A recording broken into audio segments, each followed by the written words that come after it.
introduction about the TEC Talks on behalf of the Professional Development Committee. I'm happy to introduce these.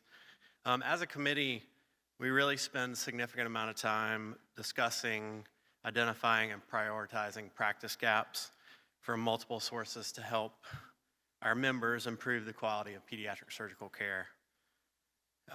We welcome feedback and input from members as future topics for TEC Talks. So today I'm happy to introduce Dr. Rebecca Rentea, who will discuss the use of Botox in anorectal problems. She's a professor of surgery and serves as the chief of the section of colorectal and pelvic reconstructive surgery at Children's Mercy Hospital in Kansas City. She's also director of the Pediatric Surgical Multidisciplinary Comprehensive Colorectal Center and the program director of the Pediatric Surgery Fellowship there. Finally, she's the chair-elect of the Pediatric Colorectal and Pelvic Learning Consortium. We look forward to your talk.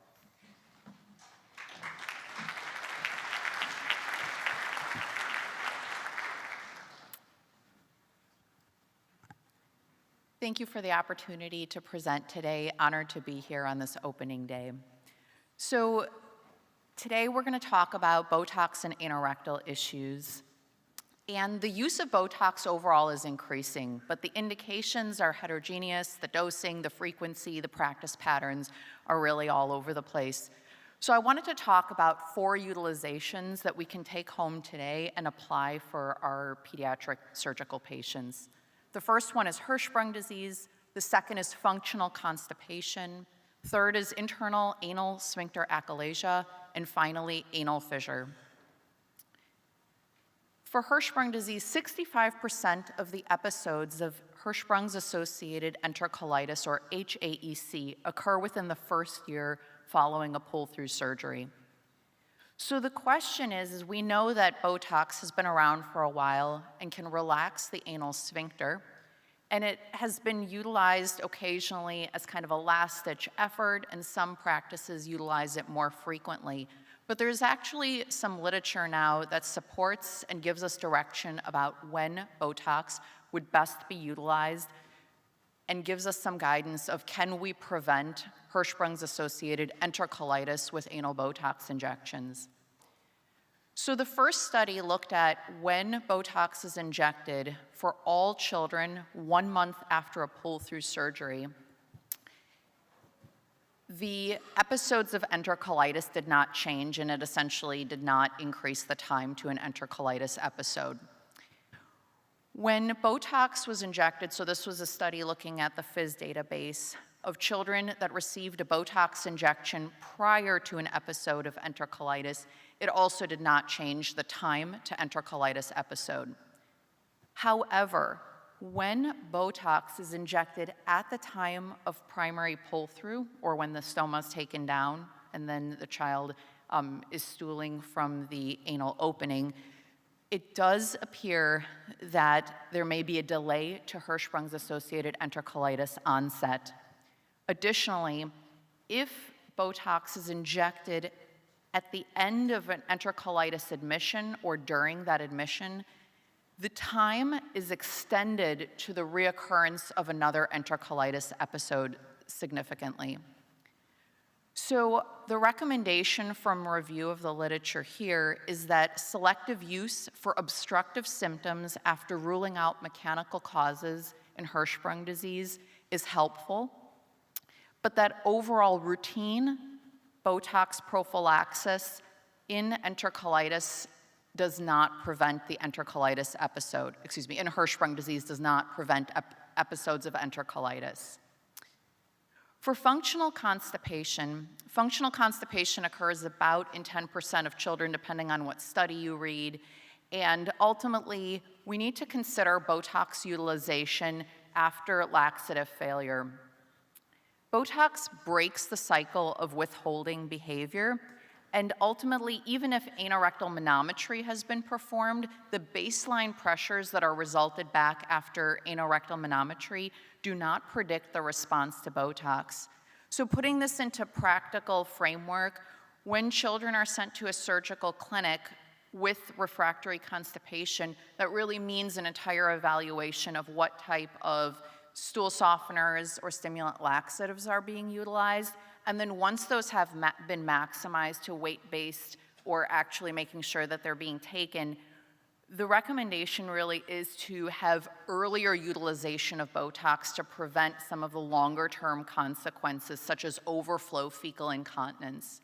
So when Botox is administered, 52% of children were able to have better bowel movement improvement, meaning more frequent movements. But if fecal incontinence was present in addition to functional constipation, only 17% of children improved.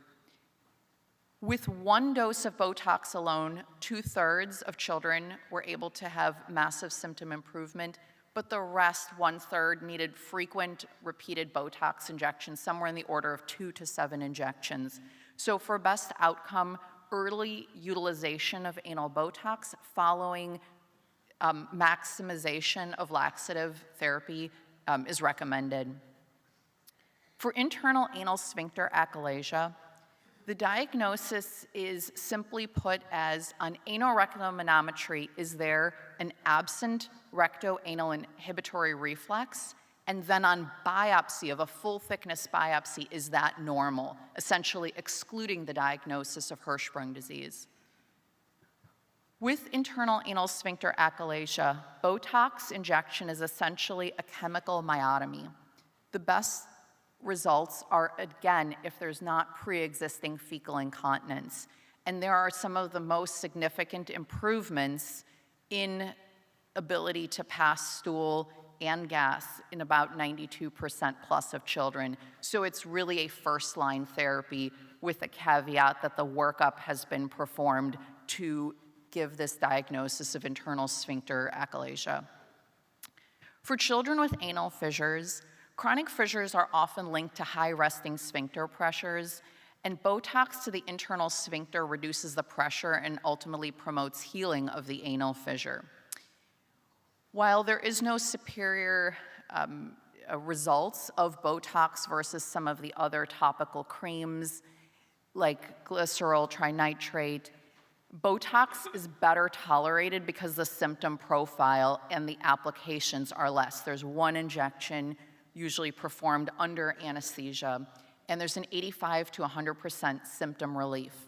However, the review of the literature shows that the fissures do reoccur, especially if the constipation is not controlled, so it's very important to combine having bowel management along with an anal Botox injection for anal fissures that are not healing well. So the big question is how and what is the best way to administer anal Botox? Overall, it is very low risk. It's about 0.7 to 2%, with complications being transient, anal incontinence, fecal leakage, but again, it's a short period of time that it can be challenging. And then the other extreme of the issues that can be seen are anterior injections into the bladder neck or causing urinary retention. The positive effects of Botox last 3 to 6 months and take a few days to actually engage and quote unquote turn on.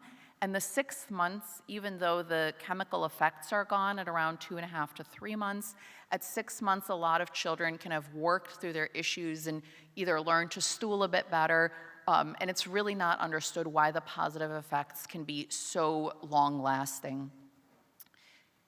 The most common dosage utilized in the literature is 100 units, reconstituted in about 1 milliliter. There's a few studies about weight-based dosing, but consistently in the pediatric colorectal literature, it's 100 units, which makes sense that it's about 1 vial that you'd reconstitute. Injection sites take place laterally on both sides and posteriorly.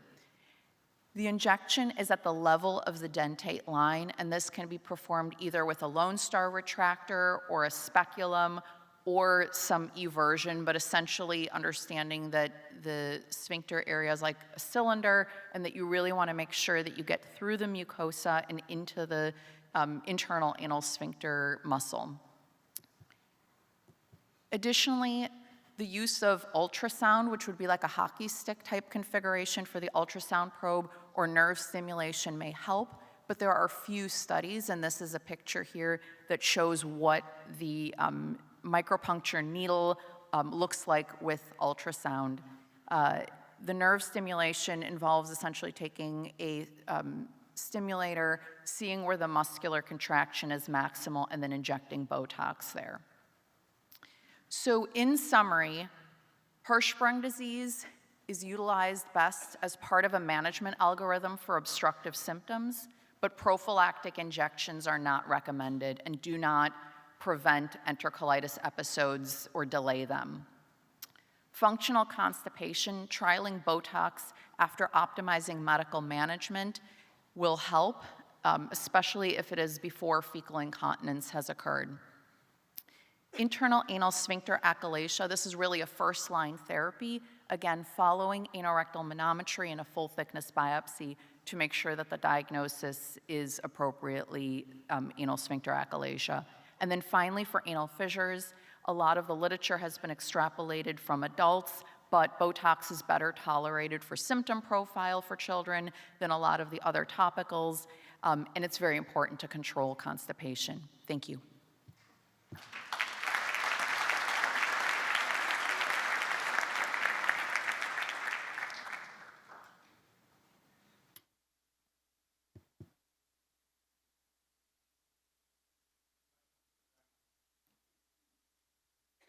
I have a question to read from the chat. It says, how is Botox injection at 1 month post-op different from injection at the time of surgery? I would have thought they'd have very similar outcomes.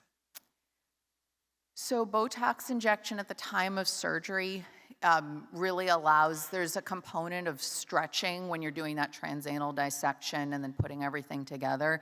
And I think the Botox at the time of surgery augments, again, the number of patients was very small in that study, but it was very clear that it was about 10 patients and only one of them developed enterocolitis.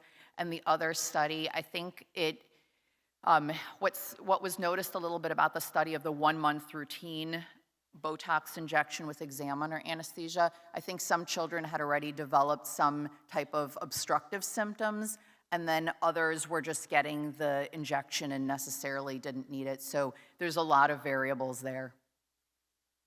Yeah, hi, Rosen, Cincinnati. The great summary, like there's a lot to unpack there, so I'll just pick a few points. The fissure, the glycerin paste, we got away from a very long time ago because of the complication profile, you know, like headaches and such. And so I can usually manage the constipation and get most people to heal. Every now and then I pull out diltiazem paste and add that to the regimen. But I haven't had to put anybody under anesthesia to do a Botox injection for a fissure in like forever, and I see a great deal of that in my practice. So I would suggest that it's like maybe a third line there. In terms of the first line for anal achalasia, again, like anything that's requires an anesthetic to go to an operating room, I would consider like a second line, because like there are a lot of that you can manage people through there, but like, you know, pull this out of your back pocket like eventually at some point in the algorithm. But like I wouldn't book somebody like right away for their initial treatment would be a Botox injection. In terms of the dose though, like the 100 units is a struggle for me, because some of the early work on Botox and Sam Nurko's group, they used a 6 unit per kilo, topping out at 100. And the idea of a straight dose for every patient that we will encounter is counter to every bit of my pediatric DNA here. You know, like a 8 kilo child and a 14 kilo child should get the same dose of something. Doesn't make much sense to me. Although, having done weight-based for years, I've been nothing but underwhelmed with the efficacy of Botox. So I joined a group, and like I've been in Cincinnati now a bunch of years, and they were doing like straight 100. So I like, okay, let me try that out. Still a little underwhelmed. So I know that there are some reports out there of people going up to 200, and I would propose that either we do some dose response studies on this, which is never going to happen, or we weight base up to 200. I think that's pretty reasonable. But again, thanks for the review there. Thank you. Great comments. To address a few things. So one, for internal sphincter achalasia, it would be a Botox injection, and then a lot of kids learn to push through using their pelvic floor, using their abdominal pressure so that they don't need continued doses. And then I think it begins to be a challenge when a child is developmentally delayed and can't learn those things or like respond to biofeedback. And then in terms of dosage, I think the issue there is that the muscles of the internal and external anal sphincter are next to each other. And so where some of that medication goes, a lot of it has been injected blindly. So I think it's just about, are enough units to activate that relaxation happening? Anna Spiro from St. Justin. It's okay? Did you read any, just one small question. Did you read anything about persistent, like frequent injection of Botox on the long term, like fibrosing effect or long-term consequences? That's the only Yeah, so we have not seen any fibrosis issues. However, there are definitely reports that long-term usage can result in some type of antibodies, and the antibody testing is not perfect. So essentially, there's other types of Botox that can be looked at that have less reactive components to it.